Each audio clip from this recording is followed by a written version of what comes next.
Right, so I've just had a quick chat with Alex Beds of the Southern Ukulele Store, and here is his interview now.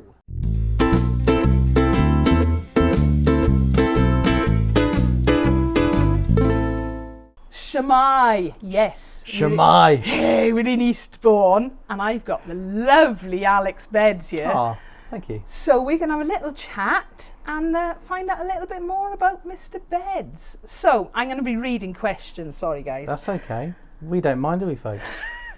First of all, then, tell us a little bit about yourself. In other words, how have you got to being where you are today? Oh, do you know what? I was thinking about this earlier on. I don't really know. Because when I was 16 and I was playing in a band, Yeah. I definitely didn't think that I would reach the lofty heights of Ukulele Weekend events. But then 20 years later, I couldn't really be happier with how things turned out. Things turned out very different to how I was expecting. Well, for a start, I had hair 20 years ago, and basically that hair just moved down here. I was going to say, have you always had a beard as well? Yeah, I wasn't like the Right, other okay, kids. I had okay. a massive beard. Yeah. I don't know. It doesn't make for interesting viewing, but I just stumbled my way through, and at some point around the age of 21, 22, I was working in a ukulele shop, and the shop was just becoming a specialist in ukuleles. We did sell other things, so when I came in, it wasn't to sell ukuleles. I'm going to butt in. So was that your first job? No. First proper job? Oh no, I had boring jobs. Right, I used to work at a game and worked at a bookshop. Oh, cool. I did There's nothing boring about No, I've always done retail jobs. Me Right. and my dad always joke the family trade is we work in retail. That's the family trade. And I stumbled. I thought I'm going to get a Saturday job in a music shop. And I was effectively this guy called Paul Tucker's apprentice. And Paul plays in a band called the Mother Ukes that I now also play in. And Paul taught me so much about the ukulele, and he had so much natural enthusiasm for the instrument. And he taught me all the people who do what in what part of the industry. And many of those people ended up becoming mentors of mine and friends of mine to this day. Eventually, I took over Paul's role at the shop, and then eventually I took over Rob, the owner's role at the shop. And that seemed to just kind of coincide really nicely with a musical career. So at times the music becomes the forefront, the shop became the forefront. I just stumbled my way through, and here I am. I'm gonna throw another quick one at you. So obviously we're talking about the old Southern Ukulele Store. Yeah. And then the new one. Which one do you genuinely prefer? Being by yourself in the old shop, or being within the bigger Absolute Music fold? I feel like the shop that I have crafted now with my friends is truly magic. I feel genuinely overwhelmed with emotion, feeling just how lucky I am. I get to go to work every day with people that I care about. Many of them I grew up with, and I've created something that I think most of the people my age would dream to have. So many people I know go to jobs that they don't like, whereas I go every day into a place surrounded by people that are creative and temperamental, and we get somewhere at the end of each day. Even a quiet day, something feels like it gets achieved. We play music for work, and we help other people realise what they want to realise. I imagine it's how a mechanic at a classic car garage would feel. Like I found my niche, cool, and I lent into it so much that eventually I just fell in fully. If you don't know, my Southern Ukulele Store, they have moved premises. They are now within Absolute Music, and honestly, it's a day out. It probably is. Although, do you know what? I got something to. Both times I've been to Southern Uke Store, you haven't been there. I've got to come one day when you were there as well. I think the thing is, if you give me a heads up that you're coming, I'm going to not be there.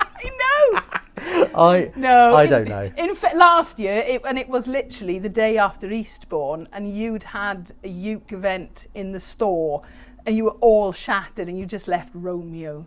Yeah. I totally get it. Actually, I think typically you were a teacher, weren't you? Yes. So you were coming down during holidays, and I had my kids on holidays. Yeah. It was always the case, and I find it really hard. I feel really guilty when I'm not there when people come a long way and want to meet us. No, I never I always do. Never took it personally. It was just one day we will both be there together. Oh yeah, for sure. And the coffee van will be open, and we'll make the coffee. I know. I haven't.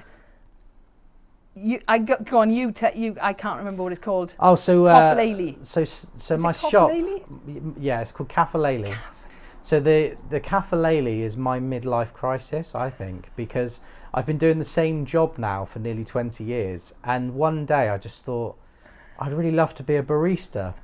And Al, who's the other owner of Southern Ukes store, he is somebody who really likes out there ideas and thinking outside the box. And I said to him one morning, I came in, I said, we should get a tuk-tuk. And he laughed and went, no. And then I remember with the most... What's a tuk-tuk? A tuk-tuk is basically a Vespa scooter with a trailer on the back. Right, okay, so it's like a minivan. Yes, it's like one step up from Trotters Independent Traders. And I just went into work one day, and I got in my head that morning that I really, really wanted one of these things in front of our shop. And with all the arrogance in the world, I said to him, you're not on board with this idea yet, but as soon as you are, we're going to do this. And within about 3 hours, I was on Facebook Marketplace. The next week, I was driving up to Oxfordshire with this builder who was doing our shop refit, and I talked him into it, and he's like, this is a great idea.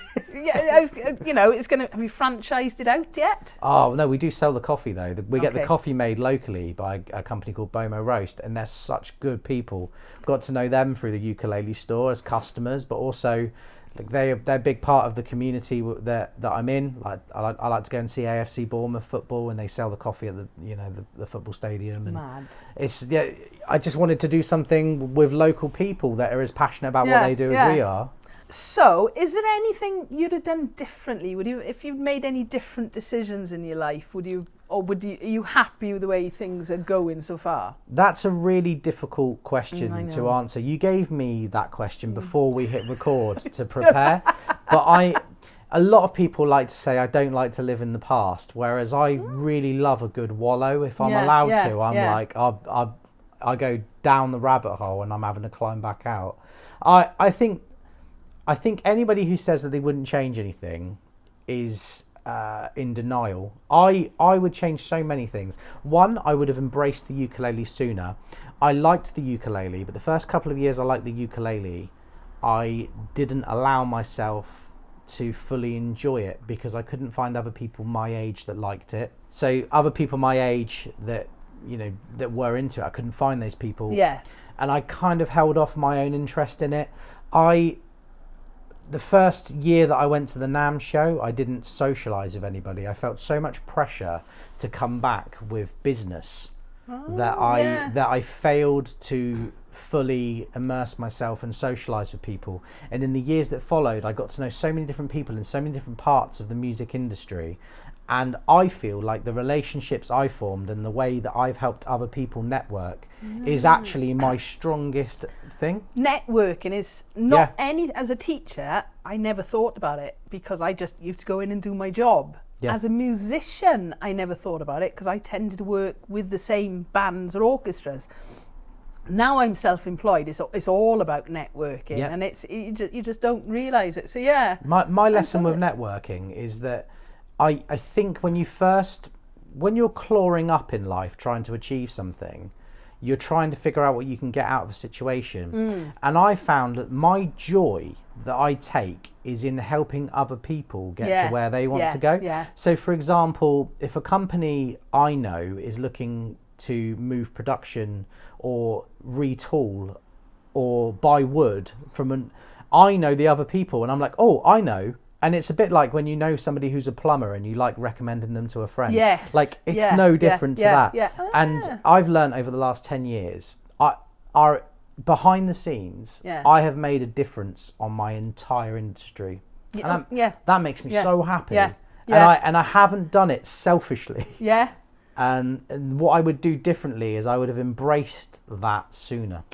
Well, yeah, you are a go-to person in certain things. You and name would always come up first. The world, literally, for me. I'd say, no, Alex is the person you need to speak to. But it's taken a long way to build it. But yeah, I had a man come and meet me in Hawaii, and he came over to the Kanalea store to meet me because he played ukulele and had moved to Hawaii, and I was the one that got him into it. And this man had changed, and the trajectory of his life had changed because I made a YouTube video on a Wednesday morning in, I don't know, December 2019, in between the buses outside making the building rattle. And that stuff... Do you find that actually quite frightening, though, when people say... Because I do. When people come up to me and say... blah blah blah, you know, without you, or I've come to this, because I find that really quite, it's shocking to me. I love it. But it's also lovely as well. Yeah, I love it because if you're on the outside, you wouldn't understand. If I said to you, for a start, and everyone will love this, so in Bournemouth, the old Southern Ukulele store was on a high street, and like every high street in the UK, it's struggling. Yeah. And it's either a coffee shop or it's a vape shop, and then you had the ukulele store. Now, one Christmas, shortly before COVID, I was chatting to some people and talking to them about what I do, and I said, "Oh, no, I run the Southern Ukulele store." You mean the shop in Bournemouth? Like, yeah. They're like, I just assumed it was a money laundering operation. And that's that. But everyone is so sceptical that a shop could survive being that niche. Yeah. And it's but when you are, and this is gonna sound like this. Yeah. You are. I would put you in the top 3 in the world, and that's it. That's including Hawaii. Thank you. Yeah. Because it is that pinnacle. So it's not though. I like what we're doing, and what I do. And I was hoping this conversation would be about my music, but actually I do enjoy talking about like, the store and the YouTube and channel and stuff like that. Like, I feel now my role isn't to run a shop day to day. My role is to help nurture everyone's interest in the ukulele. Yes. And I feel like I take that very seriously in a way where other people perhaps have run out of steam. There were some channels that maybe 7 or 8 years ago had lots of momentum, but then I feel like they lost a half a step because of COVID or changes in their situation. And I haven't. I've endured. And if anything, my channel gets better. The audio quality gets better. The video quality gets better. The content gets better. I try really, really hard to... Have you noticed, Carla, Geraint and Walt? They're taking leaves out of your book and my book when it comes to little things. No, it isn't. You're absolutely right in that it's about nurturing the instrument, but it's also about progressing yourself as well. And getting better at other things. It doesn't have to be about the playing. It can be the technical, the video, the audio. I know exactly what you mean. I don't necessarily think that anybody is doing anything like I do. At the end of the day, I'm not the first person who ever sat in front of a camera to talk about something. Like, if the channel, Andertons have this great guitar channel. Oh, I love it, man. And it's a great guitar channel, but it's been going so long now that it's perhaps a little bit stale. And I think that for the sake of the instrument that we all play, I would try and evolve that channel to fit in with how people need to learn about the instrument. Yeah. It's not about someone buying an instrument, although that bloody helps. It's not always about that for me. No, and I don't think Andertons for a long time, it wasn't about selling individual things. No. It was the concept of going for this or going for that and entertaining people. We've been rambling a little while. Goodness knows what we have just shown you, but what do you think your greatest achievement has been so far in the ukulele world? What are you most proud of? I think that the thing I'm most proud of is making Four String Boy a household name in the ukulele scene without me. I'm very glad, first of all, you pronounced it correctly. Without me, I wonder if anyone would know who Sammy was. I don't think he'd have his signature model. I don't think he'd have any of his subscribers. No, Sammy, we love you. I We really, really love Sammy. Yeah. I actually did go to Flight and say he's the future of the ukulele. If you can just get him to stop swearing so much, you should you should strap a rocket to him, make a ukulele. No, my greatest achievement is, aside from going from being a Saturday boy at a store to being part of the owner of the store, is I've had a few models over the years that I've designed with people, especially Carnalea, a company who I've been working with for 15 years, and I've actually watched the sons that are now in charge of the company grow up, and I love being associated with them. But just this year I've got back involved with Carla, and the Revelator is something I've been championing since before Pete sold the idea to Carla. I actually was involved in Pete selling the idea to Carla, and my own Revelator, something I played for a couple of years, and next year we're going to be launching a signature model. I was going to say, yay! Well, yeah, next year we're going to be launching a signature model. I've got my prototype, actually. It arrived on Monday this week, so I've been playing it this week, and feeling a lot of pride about that. Yeah. Oh, cool. Right, okay, we get in there. I was going to say originally, not talking about buying the ukulele, we're actually going to swap this. We're going to actually talk about mini basses a little bit, because Alex is a bass player as well. In fact, you're playing bass now with the Mother Ukes, I believe. do. Oh, you said Mother Ukes, right. Do you know what? Nothing upsets me more than when people say Mother Uckers. They're immune to it now. But I swear every single person calls them the Mother Uckers, and it makes sense why you would say it. But yeah, Mother Ukes. Yeah, so I started playing with the Mother Ukes 2 years ago. But how long have you been playing bass for? So I actually, my first instrument was a bass. Yeah, no, I know. I had a one-string bass guitar that was, it came out of my friend's garage, and I started on the bass, and I moved over to classical guitar, and I always find my way back. But the problem I had was I was the only one willing to sing in bands for years. So I always ended up being the front man. Every band I was in, I was always the songwriter and the front man. And I had an opportunity about 3 years ago to play a bit of bass for some people. And then Paul, who, I said earlier on, I was his apprentice at Southern Ukulele Store. He said, we're in need of a bass player. Can you learn all 25 of these songs by Saturday? And I did. Yeah. And since then, I've been playing with those guys, and it's been extremely fun. And playing a mini bass as well.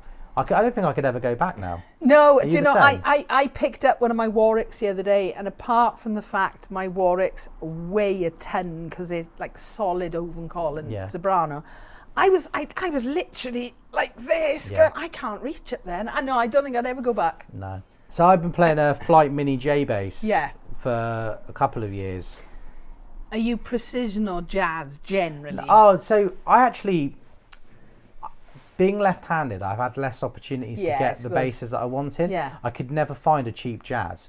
Randomly, when I was about 16, I had the opportunity to buy the guy from Thin Lizzy's bass, and I didn't buy it. And he was a left-handed bass player, and it was in a hotel in Bournemouth had kept this in a room I hadn't been paid for, and I didn't buy it, and it turned up years later in our shop. Wow. On consignment, and we managed to find like provenance of this bass. And I remember thinking I was offered this for 150 quid when I was 16, and I didn't have it. I didn't have 150 quid at the time, and now I think we ended up selling it on eBay for about $4,500. It's a Japanese jazz bass. So anyway, back to the story. I would have had a jazz bass. I think I like jazz basses more. I tend to like the neck pickup of a bass more than the back by the bridge. See, I prefer precision. I go precision any day. It's weird, isn't it? It's most so people subjective. do. Most people seem to. I like the jazz. Like if you talk about full size basses, I like the slender neck, right? Yeah, the precision is fine, and basically you can't really go wrong with it. Like you have the volume up and you turn the tone down, and you're a bass player. Exactly. It's fine. I'm of the. I know the jazz is more versatile in terms of the tones. I know I actually prefer the thicker neck. I don't know. It's just me, maybe. So I played a Hofner actually, right? And nobody likes the Hofners, and I only bought a Hofner for. basically because I couldn't get anything left-handed with a humbucker. Yeah. And I really wanted a sound that was kind of just a little bit janky and thick and woolly.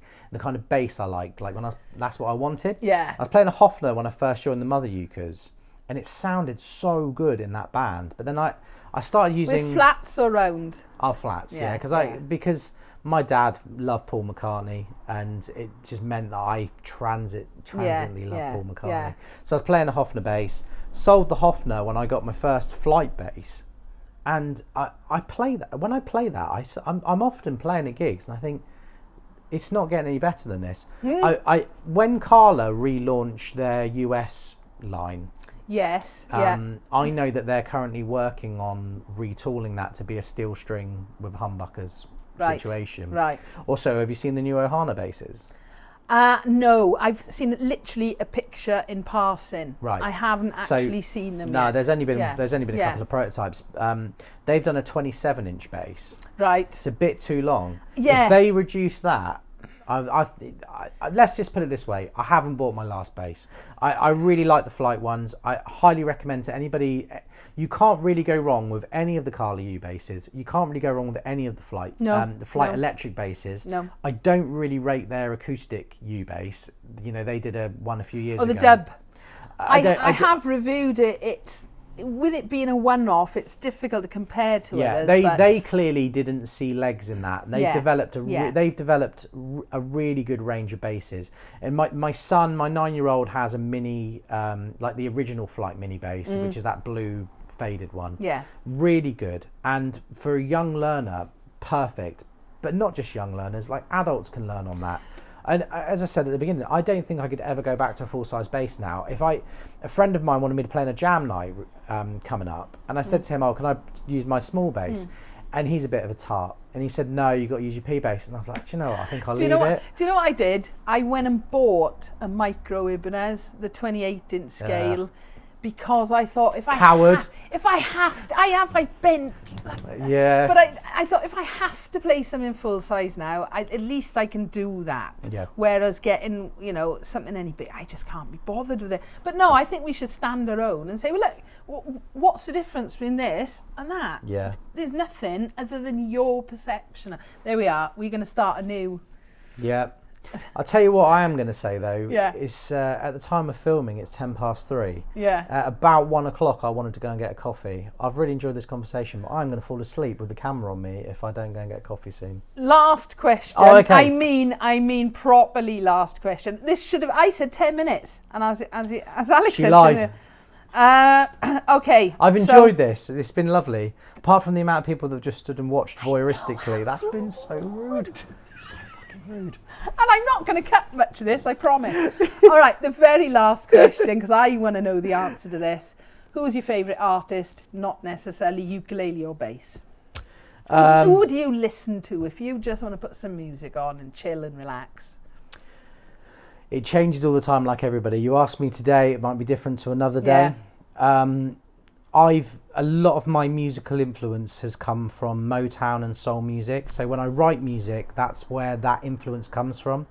I can directly correlate how I play ukulele, guitar, everything to formative years in that genre. Yeah.